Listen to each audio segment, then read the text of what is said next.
Mike King Biz. On the Mic with Mike, Richmond's premier business radio platform. Make it move. Judge it how you judge it, say we going corporate. Nah, we just corner boys with the corner office. I'm at the cap table, what the splits is. Not that cap table, boy, we live this. Promoting how business can make the community better. No one does it better than Mike King Biz. On the Mic with Mike. Check it out.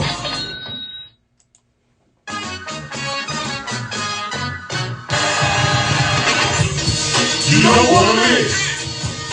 Mike King Biz Radio. The king of REA Business Talk Radio on ESPN 106.1 FM, The Choice 105.3, and worldwide on IBGR.network. Would you join me, please, and welcome the Mike King Biz Radio. Ladies and gentlemen, welcome back to On Mike with Mike. Mike King here. This is part of the Mike King Biz Media Network, ESPN Richmond 106.1, International Business Coach Radio, CW Richmond TV, as well as VA Breeze. Hey, what we do is we talk to the best and the brightest who are out there, people who are making a difference in the community. I'm the business expert. That is what this business show. But we do talk sports. Hey, we left the light on, and friends of the family came back. All right, so we got the coaches in the building. Welcome back, Coach. What's going on, brother? How you feeling? I'm good. I see the hardware on your hand. You're looking prosperous. Big things change in your world. Yes, sir. Okay, all right, so don't let me get carried away. All right, tell folks who you are and what you do. Well, I'm Coach Sumter. I'm the associate head coach at Young Harris now. Well-traveled across the coaching industry and just trying to continue to build. Just released a book. I'm an author now, so I can add that to the title, which is amazing. A lot of good things coming in the future. We're looking forward to it. Okay, so we talked when you were here before. You go from being a player and then you transition.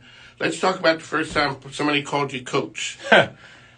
Yeah, first time somebody called me coach was back in 2010, I want to say. I started coaching high school. You know, and that was a great experience. I just came from playing overseas, and I wanted to have the knowledge of coaching. I could have went into college coaching and had some opportunities, but I wanted to learn how to actually coach, like coach one-on-one, face-to-face with somebody. So that was that experience. So coaching business, it's all the same. You're in the relationship business. You are in the business of shaping minds. Let's talk about, like, the mental aspect. It's not the X's and O's. Mm-hmm. A lot of people are good tacticians. Yeah. They can, but the coaches know how to manage teams, how to manage locker rooms. Let's talk about that because that's partly what your book talks about. 100%. As well. So the book called "Do It for the Culture." It's that's the basis of it. How to build the culture. What I realized over the years, just being around a bunch of amazing coaches. I mean, I don't think I've missed with coaches. Every coach I've been around has given me something, has given me a piece, has built me as a coach, and has showed me the importance of what the culture is and how you win games. A lot of people think you win games with a lot of talent. That's great. Well, why doesn't the most talented team win every year? They don't. Because if it was about talent, the best teams with the best players will win every single year. And that's not the case. It's about the culture and where you build your habits, the things you do to build the individuals up, to bring the individuals together, and that equals success. So it's a process. So, and the mental part about it is putting in the minds of the players and the people around. If you do it for the culture, you'll never make the wrong decision. Alrighty, so before we came on, we talked about the Heat culture. Yes. What is it about the Heat culture? I mean, you don't hear that in anywhere else. We know good organizations. Mm-hmm. It's why Yankees people, we don't wear our names on the uniform, and we don't come in here with beards. It's not the Yankee way. Exactly. How do we get that culture in a place? Maybe we had bad culture before. A new coach, a new person comes in. We're going to have culture. Mm-hmm. Man, that's a tough one. How do you do it? Well, you build the small things because the small things are the big things is what we always say. The small things are the big things. How you do anything is how you do everything, which is on the front cover of the book. Wait a second, man. Hold up a second. What'd you say? How you do anything is how you do everything. Oh, man. Is that coach speak? I picked it up somewhere along the way, did a lot of reading and things to put myself in this position, but that's one of the things that stuck the most. That's why it's on the front cover of the book. That is it. How you do it, it says something about you. All right, so let's talk about the mental aspect of it. Like we say, a lot of people can push the buttons. Mm-hmm. They know when to call the timeout. Sitting at home, I know when it's time to call a timeout. There's a run, boop, hold up, timeout. Yeah. But now it's what you say when you're in the timeout. It's what you do before the game. Let's talk about that part of coaching, which really is relationships and getting the most out of people. Well, it's the build up. It's the conversations. It's the conversation that you put in their heads as well prior to that moment. So now that they have the confidence. They have the confidence that you have confidence in them as well. But it's the day-to-day habits. It's being on time. That's something that you can do every single day with every single thing you do. And the people that don't do that mean they don't care about time. They don't care about what's next. They don't care about being prepared. Time is preparation. So now you're prepared for that moment at the end of the game where it's a little bit of time, and we've done this over and over again, and you know exactly what to do because you've seen it before. We know how to execute at the end of the game because we practiced it. Exactly. All right, so a lot of times we always talk to people about culture. And sometimes people can't put their finger on good culture. Yep. But, man, they know bad culture. They know. They know that like all day. It's glaring. It is glaring. So when you look at that right there, you look at the right way to do something. And you're going in as a coach. Sometimes people don't get it. Sometimes you may feel like the man out there screaming and nobody's listening. Most people don't get it. Most people don't get it. They don't. So shout out to my man Al Green out there. Most people do not get it. How do you have the backbone to get it? Like I said, those habits, and they have to see it work. They have to see the results of it. They have to see it work. They have to know you're credible. They have to know you're prepared. Because if they feel like you don't know what you're talking about, they're not going to follow it. If you don't have some level of success or you can show them X, Y, Z, it's how you get it done, they're not going to believe it. And they're young kids. They kind of, I ain't going to say young kids. They're teenagers, high school, college, but even businesses. People want guidance. They want the boss to be the boss. They expect the boss to have answers to the questions. So when you instill the answers to the questions throughout the process, now we all come together and it's 10 seconds left in the game and everybody's on the same page. Everybody understands. Yeah, not because we know basketball, but because we've been preparing for this moment with the other smaller moments to get us here today. When you look at, so Mike is here, Coach Mo is here with us back in the building again. You know, when he walks in, this is his theme music. Mike King says. All I do is win, no matter what. Got money on my mind, I can never get enough. Okay. That is true. Shout out to my man Al Green for putting those things together for me. So when you look at another coach across industries, it doesn't matter. Let's look at a Deion Sanders. Okay. Now, Ocho Cinco said he'd like to come and coach. Deion Sanders is like, no, because you won't be serious about this thing right here. Yeah. Once you get onto the coaching grind, doesn't matter. You were on it, you're in it. You're in it. And it's a different life. It is. Let's talk about the journey of the basketball coach. So when I think you were here maybe a year or two ago. Yeah, something like that. Okay. At that point, you were where? I was at Livingstone. Livingstone. Okay. So you start. The season comes. What's the process? Like, okay, are you always looking for the next thing, or like how does a coach prepare and get his squad, his team together? So funny you say that because in the book I broke the book down in the different processes of the season. So you have the preseason part about it. You have to be in a certain mental space. The season you're in a different mental space, and the postseason you're in a different space. That's exactly why I broke the book down like that, so that coaches that follow it, people that see it, you can break it down into the different parts. And if you take it over to business or any other group, it's the preparation stage, which is the preseason. You're doing weights, you're running, you're getting in shape for what's about to come, which is the season. So now the season is here. Now we're in the middle of the project. We're in the middle of the season to whereas we have to have a different mind state versus going as hard as we possibly can. Now we're taking that energy and channeling it in the right direction to get the results we want. But that all started with the preparation in the preseason. And then in the postseason, you're now reevaluating things. You're going to see where you went wrong, where you went right. How did you get to the right place? What did you do to maximize yourself in that moment so that we can rinse and repeat, and then in the postseason we can try to do it again. So now you're the associate head coach. Yes, sir. Okay, let's break down for the folks who are not coaches. We're not in the mix there. Timeout is called and run over to the side. The coaches, the team sits down and put the chairs out, and the coaches go stand over here. Yeah. What happens in that 20 seconds or whatever? Well, me and Coach are going to step to the side. She's going to either ask me a question or we're going to try to figure out what we need to do, what kind of adjustments we need to make, what's the best way to go about the next thing. Do we have the right people in the game? Who are they putting in the game? Are the people that they're putting in the game, are they matched up with the people we need to put in the game for what we want to do?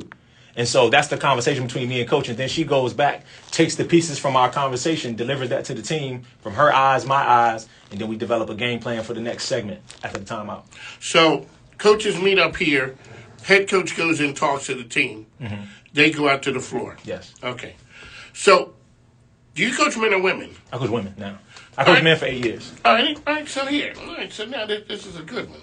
So what kind of coaches coach women? You know, and I'm just saying that because I had heard somewhere before, like women, a guy was just like, every man can't coach women. It's a fact. It's a different mindset. Like they had Bill Lambier as a women's coach, and people didn't think it would work. I remember that. Yeah. But it worked. It did. Because if there was anybody you would think, as bad as he was with the bad boys, it wouldn't work. Yeah. What's the difference between coaching men and women? It's a lot of difference, but I would say the stone cold difference is the approach. I grew up around all women, literally. I mean, I had a couple uncles here and there, you know, a couple mentor males that was around, but my core household was women. My two aunts, my mother, 3 sisters, and my grandma.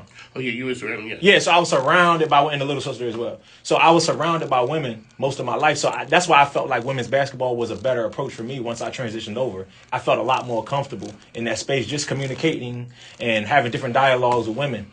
It still was a transition from coaching men because you push men a different way than you push women. Yeah. Women, you have to earn women's trust. Men, you have to let them know you have the knowledge and experience. So it takes a little longer to earn some trust than it does to say, hey, I scored 1,600 points in college in Division I level. I can just show you that. I can just show you that. You know. That's street cred right there. That's street cred, yeah. I mean, I did it. It ain't like, well, I was one. No, you did it. I did it. So now you just can't roll up to the team of women and say, I scored 1,600 points. Listen. No, it's not going to work. The first thing when I talk to women versus men recruiting, I ask them what do they want out of this experience. That's the number one question I ask them. What do you want out of the experience? The number one thing that every single woman I've ever spoke to about it is family. That's the number one word they say. So is that why when you look at shout out to South Carolina, that's Philly right there. Yeah. Is that what it is, whether it's that Connecticut, when you get that, or whether it used to be Tennessee, where you get that family sort of structure, and the coach is kind of like the same. It is. The coaches, they kind of are alike. Yeah. They're stern. As you can see, Pat Summitt, Gino Auriemma, Don Staley, they're stern, hard-nosed coaches. But they've developed the trust and the family environment to where they can have that dialogue with their players, the hard conversations. And they earned that trust. Alrighty. So, there's business. There's a business side of basketball. Let's talk about that in the coaching carousel. So, there's a number of schools here in Richmond. You would like to, if possible, get back here. That would be a dream for me to get back to Richmond. My son is here. My family's here. Everything that that I've built is in Richmond. I mean, VCU, Richmond. I coached at Virginia State for a couple years, so this is home. I'm from the Tidewater area, 757, Saltwater. But this is my second home. This is where I want to be in the next couple years, for the next couple years. So, really quickly, ladies and gentlemen, this is what happens when you get the expert up in the house right here. The WNBA, people are like all the things that are crazy wrong with it. So shout out to Coach Wooten, who has the Roadrunners here in Richmond, asking them about, why don't they lower the rim? And that way, now all of a sudden, you would think that I said something nasty. Because, you know what people like about every kid now thinks that they're Steph with the step back three, doing the Euro step, all those things. But when you see somebody go down and you end up on the bad side of a poster, it's just something about that. Yeah. It's kind of like how come they can't lower just a little bit and take that to the women's Listen, team? I'm laughing because I just had this conversation very recently, and I share the same sentiments, and I hope the women community doesn't get on me for this. Oh, because you know what? I know. Man. And I'm sorry. I'm sorry if I'm offending anybody in this space. They roasted me talking about it waters the game down. But here's the thing. It's not pure. Let me touch on that. So There are already differences in the men and women game. The 3-point line is shorter. Yes. Like, the ball is smaller. So I don't understand how lowering the rim would mess with the integrity, but the size of the ball wouldn't. Or the distance.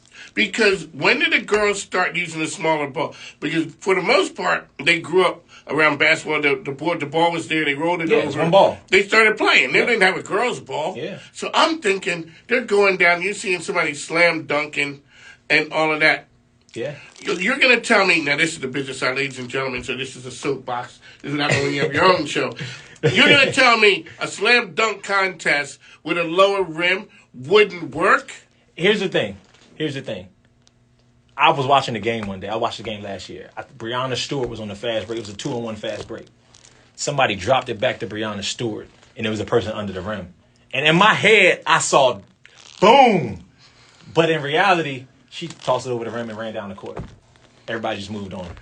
So imagine how different that play could have been if Breonna Stewart had a just 2-hand boom hung on the rim. She had fell out of bounds. She put the boom and shot one clock foul. on. Right? Yes, and one. That changes the whole entire financial aspect of WNBA. Because the person standing there is going to make a business decision whether they want Bree Stu running her over. Yeah. Because it's going to be a decision whether you are going to stand here and take it. That changes the game. Right. But let me be devil's advocate. Okay, here we go. So now we got to lower the rim for high school. We got to lower the rim for college. That's a lot of shift. Ladies and in the gentlemen, game. Coach Mo is here, and okay, we're getting coached. there's some coaching going on in the background here. Yeah. Okay, Coach, here's another one. What was I going to ask you? Ladies and gentlemen, Coach, how can people find out information when I think of what my thought was? So on Instagram, M45Coach. On Instagram, then I also have my business page, my book page at The Coach. I just did this the other day. At The Coach _Mo Sumter. SUMTER. That's the business page. That's for speaking engagements. That's for books and bulk orders.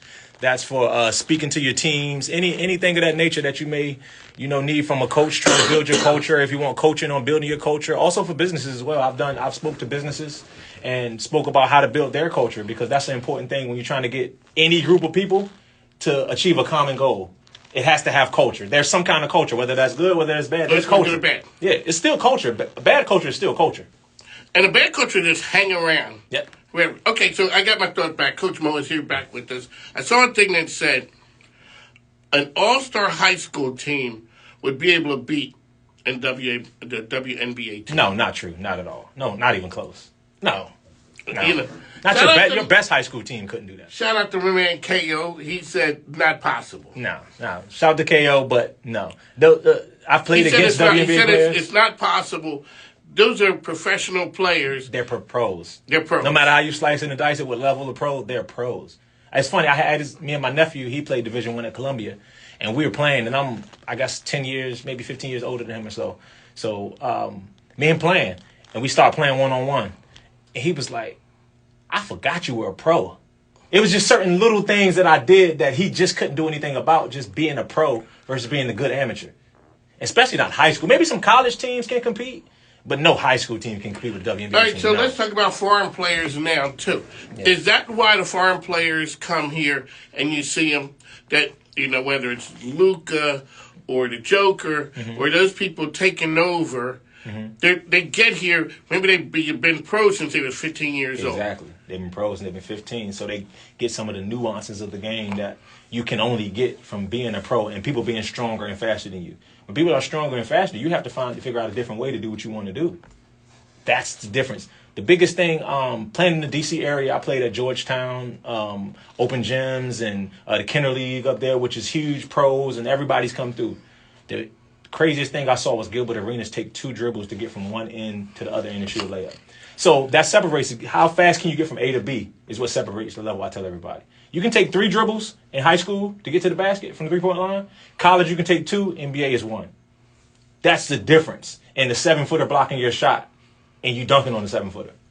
Agent Zero. His podcast is good. It's dope. I love his podcast. His podcast is good. All right, so we're here talking that right there. You are available for speaking engagement. Yes, sir. You were taking the business side of it.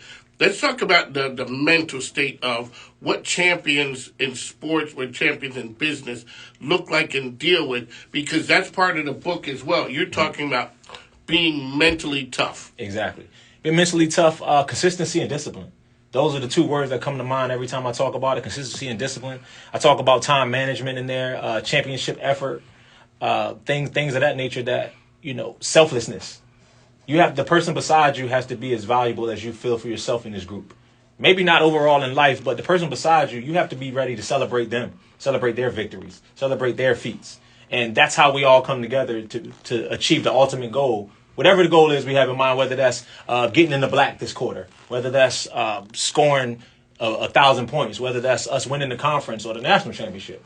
Me and you have to want each other to be successful in order for this thing to work. Alrighty, Coach Mo is here. Let's go down to the raging debate in basketball and sports. Team LeBron, Team Jordan. What is the argument that Jordan is the greatest of all time? You said, what is the argument? What's the argument for that? He has 6 rings. He has more MVPs. He has Defensive Player of the Years. And I'm having this age-long debate with a friend of mine. I mean, we probably got 50 Instagram exchanges about this. Okay. Jordan had 2 3-peats. He averages more points than LeBron over his career. He did it with one team. They say he had less help, which I'll argue that. But overall, yeah, then he had the killer instinct. He did always get the killer instinct. Okay, all right. Except for those other years that he didn't win the chip, he didn't have the killer instinct. I don't know where it was those other years, but those 6 years he had the killer instinct to win every game ever. According to, now I know for sure that money can't buy championships, because I know that from the Yankees, that if they have money to buy the best players every year. A lot of times it's chemistry, getting the best players and getting the most out of them. Okay, the argument for LeBron being the best ever, the GOAT. The way we measure the best players on most teams are the players that scored the most points. First of all, he scored the most points ever by a lot. Right. So I mean, but even on top of that, he's top in assists, he's top in rebounds, he's top in steals. So every category he checks boxes. Not only that, but he's sustained winning. He has a couple years where he hasn't won, but 9 years straight to the championship, that's winning. Even if you don't win the championship, you're one of the last 2 teams. So when you discount LeBron for losing in the championship, but praise Jordan for not being there at all, I have a discourse in that argument. So at the end of the day, LeBron has done it all. He sustained it for 21 years, and he's still doing it. He's still doing it. He's still doing it. Still doing it. Okay, so if Jordan has a killer instinct, what is LeBron's thing that really makes him? For me, it's teamwork and looking out for the next guy. Superior IQ. That's what I do.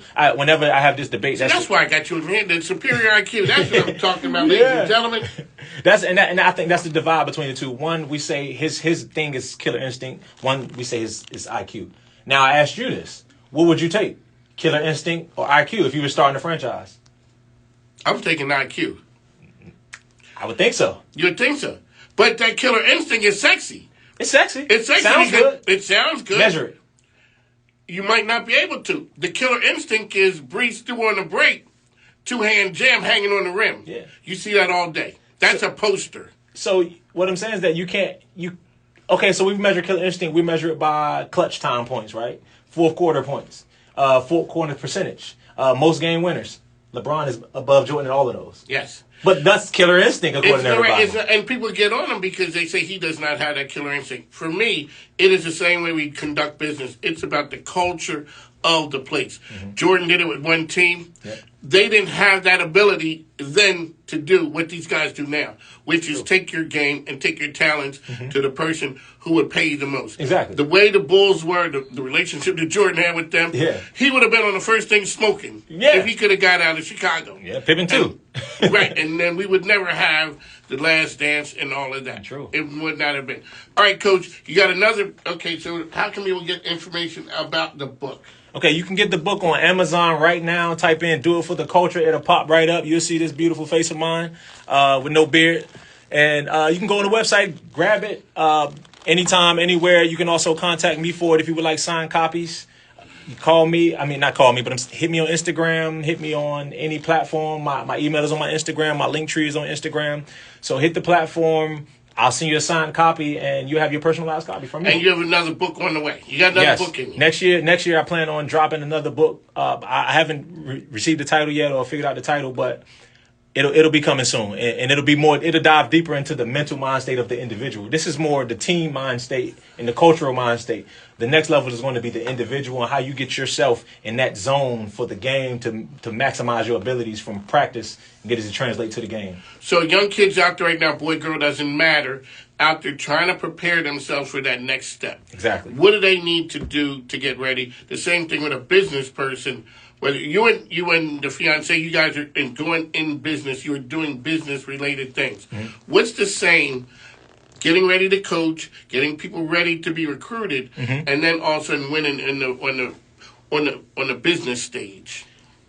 Well, it's a mind state. You have to go into to attack the moment. You have to attack the moment. You have to take everything that you have and translate it to the business side of things. Like I say, I take the basketball things, and I tell the young people this.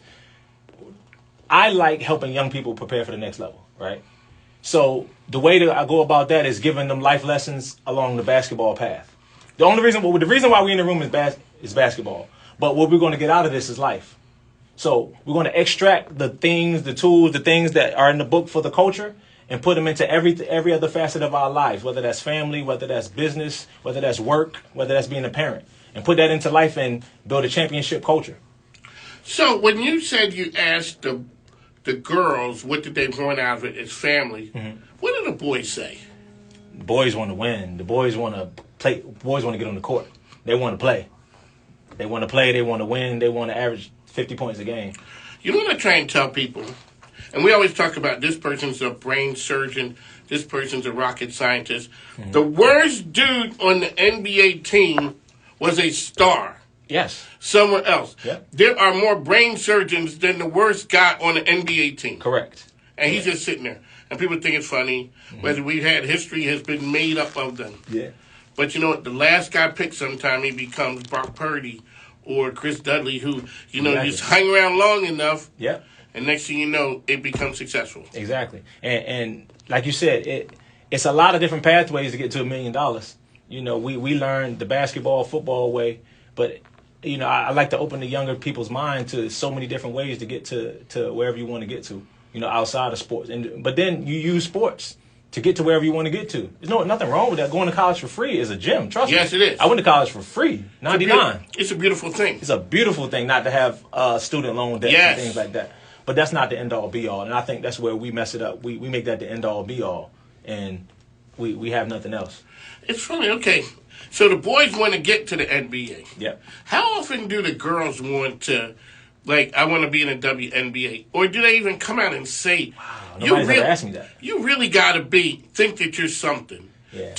I'm in high school now, mm-hmm. but I want to be in the WNBA, and I'm going to say it. Yeah. Whereas every guy who's starting or picks up a basketball wants to get to the NBA. That's true. You know what? I probably only heard one young lady say she wanted to get to WNBA. And I've coached Division II women, too, so I don't know if that's a determining factor between Division I, Division II, the mentality of that. But, a lot of young ladies I come in contact with, they want to go overseas. They definitely say they want to go overseas and play professional. But WNBA, it's rare. All right, man. All right, so on the mic, my coach Mo is here.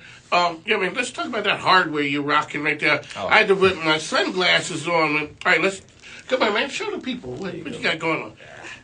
You got some championship medal with? Yeah, I got that at Virginia State 2009 CIAA championship with Coach Lonnie Blow, Coach Drew Williamson. And Coach Drew Williamson, please, big shout out to him. He's at FAU right now, so he's coming off a Final Four run. Me and him were assistants at Virginia State together. Okay. So for you, what do you think the next step is for you career-wise? What do you want it to be? You want to get back here to Richmond area? Yes, I want to get back to the Richmond area as a possible assistant in Division I or head coach Division II, Division III. That's what I feel like the next step is for me. So I'm very inspired, very excited about the possibilities going into next season, and whatever the case may be, I just want to have the best opportunity for me and my family. Okay. And put myself in the best position to be successful. And I want basketball to do that for me. When my Coach Mo, when's the last time, how can people find you? M45 Coach on Instagram, the Coach _ MOSUMTER for Instagram. Coach Mo Sumter at gmail.com for speaking engagements and things of that nature. And Facebook, Maurice Sumter. Okay. And, all right, Coach. We're coaching. We're talking about coaching, ladies and gentlemen. We're getting coached. I don't know if we're getting coached or it's a director on the other side. Okay. So, but now your better half is going to come another time. Yeah. Years later, when you hear somebody's brand and you remember it, and sometimes you remember what they do, but the pink poodle, I just remember that. So, ladies and gentlemen, that is a tease. And we're going to get to the bottom of that. People always up there coaching from behind the camera. Yeah. Like I tell people, oh man, this is easy when it's time to record. Uh-huh. And then when it's my time to record, here I'm stuttering. Hold on a second. Give me a minute. Leave me alone. Yeah. So we're gonna do that. So Coach is here. We gotta go. He got stuff to do. Yeah, I appreciate you having me, man. Mike King Biz here, host of On the Mic with Mike Richmond, premier business radio program. We're heard as part of the Mike King Biz Radio Network, I know what which you were is saying. ESPN Richmond 106.1, daily from 5 to 7 a.m. The Choice Got a 105.3, picture? every day from 2 to 3 p.m., as well as International Business Growth Radio. That is Saturdays, 10 a.m. Eastern. You know If what? you find us, that's where the Game Changers come to talk. On the Mic with Mike King Biz Radio is the premier business radio program in Central Virginia. Or ESPN Richmond, Mike King here. Got Coach Mo. We gotta go. Here's stuff to do. Take care, folks. Thanks now. Love is love. Thank y'all for watching. I appreciate it. Check it out. Hit me up. Love is love. Be greater. How often